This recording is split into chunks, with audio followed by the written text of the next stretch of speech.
Alright, so now we're going to take a quick look at the Java Application Programmer or Programming Interface, the Java API.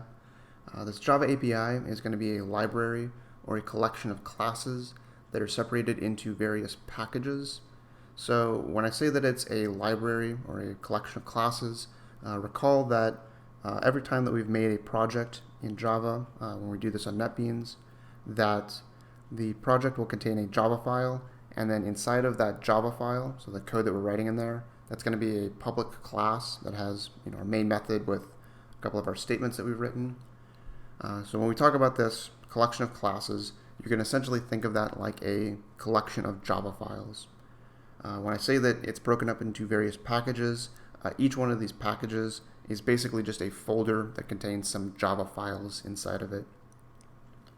So some examples of Java classes in our API include things like system. So we've seen that for those system.out.print and system.out.println, those two methods.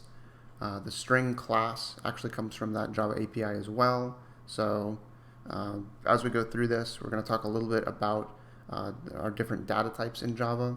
It is important to keep in mind that string is a little bit different from any of our other data types that we're primarily going to be focused on, so things like the int data type, for example. We also have a math class in our Java API. We're also going to take a look at that a little bit later to see some of the methods that we can use for performing certain kinds of math operations. And then, of course, for these three particular examples that I'm showing you, these are all classes that come from a particular package in that Java API, which is going to be the lang package, basically short for language. So if you review the programs that you've seen so far, you'll notice certain instances where we've used things like the system class or the string class.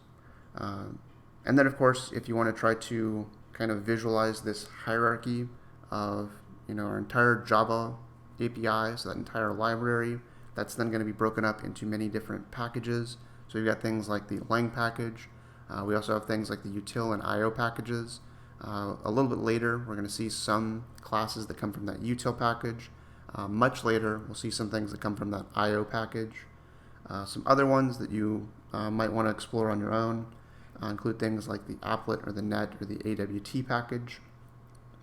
In addition to these six, there's also many other packages that we can use.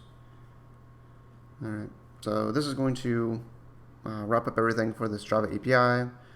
Eventually, I'll come back to this again to address a little bit more about it, but for now, this will just be a brief introduction. Moving on to the next video now, we're going to go ahead and start taking a look at the different types of data types. Specifically, we're going to be looking at primitive data types in the Java language.